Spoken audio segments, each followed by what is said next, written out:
नमस्कार प्रिय भक्तों, आप सभी का हमारे चैनल आध्यात्मिक कथा में हार्दिक स्वागत है।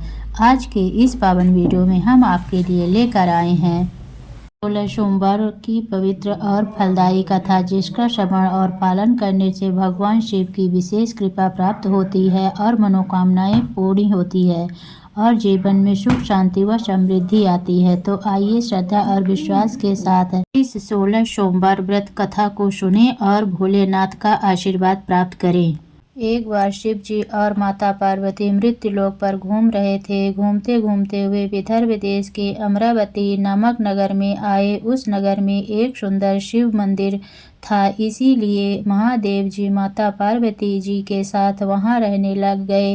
एक दिन बातों बातों में पार्वती जी ने शिव जी को चौसर खेलने के लिए कहा। शिव जी राजी हो गए और चौसर खेलने लग गए। उसी समय मंदिर का पुजारी दैनिक आरती के लिए आया। पार्वती ने पुजारी से पूछा, बताओ हम दोनों में से चौसर में कौन जीतेगा। वो पुजारी भगवान शिव का भक्त था और उसके मुख से तुरंत निकल गया, महादेव ही जीतेंगे। चौसर का खेल खत्म होने पर पार्वती जी जीत गईं और शिव जी हार गए। पार्वती जी ने क्रोधित होकर उस पुजारी को श्राप देना चाहा, तभी शिव जी ने उन्हें रोक दिया और कहा कि ये तो भाग्य का खेल है, उसकी कोई गलती नहीं है। फिर भी माता पार्वती ने उसे कोढ़ी होने का श्राप दे दिया और उसे कोढ़ हो गया। काफी समय तक वो कोढ़ से पीड़ित रहा। एक दिन एक अप्सरा उस मंदिर में शिव जी की आराधना के लिए आई और उसने उस पुजारी के कोढ़ को देखा।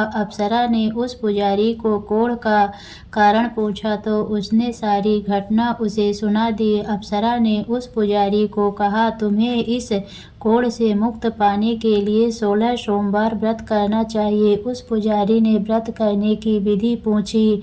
अप्सरा ने बताया, सोमवार के दिन नहा धोकर साफ कपड़े पहन लेना और आधा किलो आटे से पंजीरी बना देना। उस पंजीरी के 3 भाग करना। प्रदोष काल में भगवान शिव की आराधना करना। इस पंजीरी के 1/3 हिस्से को आरती में आने वाले लोगों को प्रसाद के रूप में देना। इस तरह 16 सोमवार तक यही विधि अपनाना। 17वें सोमवार को 1/4 गेहूं के आटे से चूरमा बना लेना और शिव जी को अर्पित कर लोगों में बांट देना। इससे तुम्हारा कोढ़ दूर हो जाएगा। इस तरह 16 सोमवार व्रत करने से उसका कोढ़ दूर हो गया और वो खुशी खुशी रहने लगा। एक दिन शिव जी और माता पार्वती जी दोबारा उस मंदिर में लौटे और उस पुजारी को एकदम स्वस्थ देखा। पार्वती जी ने उस पुजारी से स्वस्थ लाभ होने का राज पूछा। उस पुजारी ने कहा उसने 16 सोमवार व्रत किए जिससे उसका कोढ़ दूर हो गया। पार्वती जी इस व्रत के बारे में सुनकर बहुत प्रसन्न हुई।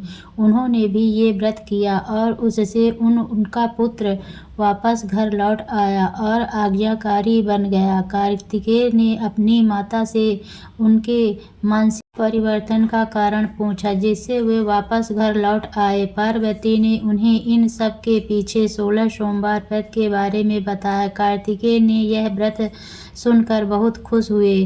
कार्तिकेय ने भी अपनी दूर गए ब्राह्मण मित्र से मिलने के लिए उस व्रत को किया और 16 सोमवार होने पर उनका मित्र उनसे मिलने वापस लौट आया। उनके मित्र ने इस राज का कारण पूछा तो कार्तिकेय ने 16 सोमवार व्रत की महिमा बताई। यह सुनकर उस ब्राह्मण मित्र ने भी विवाह के लिए 16 सोमवार व्रत रखने के लिए विचार किया। एक दिन राजा अपनी पुत्री के विवाह की तैयारियां कर रहा था। कई राजकुमार राजा की पुत्री से विवाह करने के लिए आए। राजा ने एक शर्त रखी कि जिस भी व्यक्ति के गले में हाथिनी वरमाला डालेगी उसके साथ ही उसकी पुत्री का विवाह होगा। वह ब्राह्मण भी वही था और भाग्य से उस हाथिनी ने उस ब्राह्मण के गले में वरमाला डाल दी और शर्त के अनुसार राजा ने उस ब्राह्मण से अपनी पुत्री का विवाह करा दिया। एक दिन राजकुमारी ने ब्राह्मण से पूछा, आपने ऐसा क्या पुण्य किया जो हाथिनी ने दूसरे सभी राजकुमारों को छोड़कर आपके गले में वरमाला डाली। उसने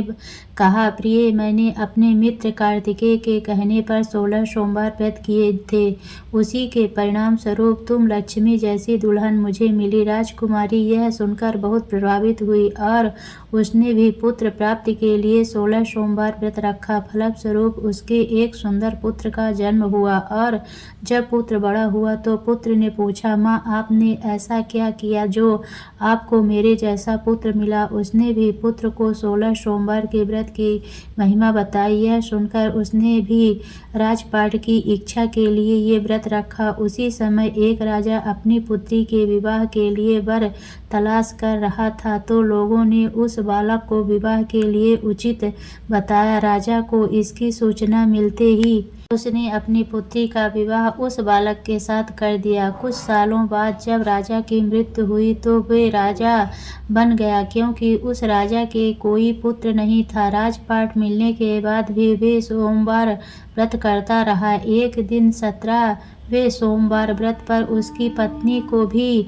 पूजा के लिए शिव मंदिर आने को कहा, लेकिन उसने खुद आने के बजाय दासी को भेज दिया। ब्राह्मण पुत्र की पूजा खत्म होने के बाद आकाशवाणी हुई, तुम अपनी पत्नी को अपने महल से दूर रखो वरना तुम्हारा विनाश हो जाएगा। ब्राह्मण पुत्र ये सुनकर बहुत आश्चर्यचकित हुआ। महल वापस लौटते ही उसने अपने दरबारियों को भी ये बात बताई तो दरबारियों ने कहा कि उस जिसकी वजह से ही उसे राजपाट मिला है वो उसी को महल से बाहर निकालेगा। लेकिन उस ब्राह्मण पुत्र ने उसे महल से बाहर निकाल दिया। वे राजकुमारी भूखी प्यासी एक अनजान नगर में आई। वहां पर एक बुढ़िया औरत धागा बेचने बाजार जा रही थी। जैसे ही उसने राजकुमारी को देखा तो उसने उसकी मदद करते हुए उसके साथ व्यापार में मदद करने को कहा। राजकुमारी ने भी एक टोकरी अपने सर पर रख ली। कुछ दूरी पर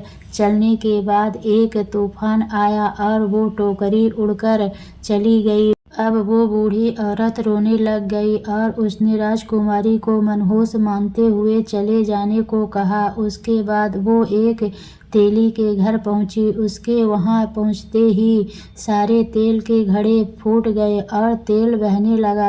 उस तेली ने भी उसे मनहूस मानकर उसको वहां से भगा दिया। उसके बाद वो एक सुंदर तालाब के पास पहुंची और जैसे ही पानी पीने लगी उस पानी में कीड़े चलने लगे और सारा पानी धुंधला हो गया।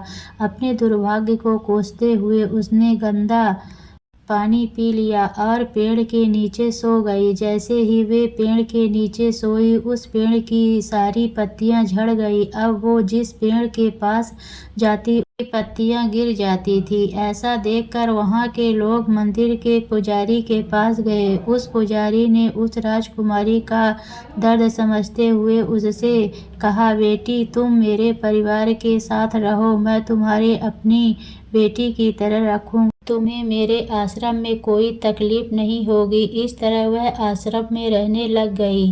अब वह भी खाना बनाती या पानी लाती उसमें कीड़े पड़ जाते। ऐसा देखकर वो पुजारी आश्चर्यचकित होकर उससे बोला, बेटी, तुम पर ऐसा कोप है जो तुम्हारी ऐसी हालत है। उसने वही शिव पूजा में न जाने वाली कहानी सुनाई। उस पुजारी ने शिव जी की आराधना की और उसको 16 सोमवार व्रत करने को कहा, जिससे उसे जरूर राहत मिलेगी। उसने 16 सोमवार व्रत किया और 17वें सोमवार पर ब्राह्मण पुत्र उसके बारे में सोचने लगा, वह कहाँ होगी, मुझे उसकी तलाश करनी चाहिए। इसीलिए उसने अपने आदमी भेजकर अपनी पत्नी को ढूंढने को कहा। उसके आदमी ढूंढते ढूंढते उस पुजारी के घर पहुंच गए और उन्हें वहां राजकुमारी का पता चल गया।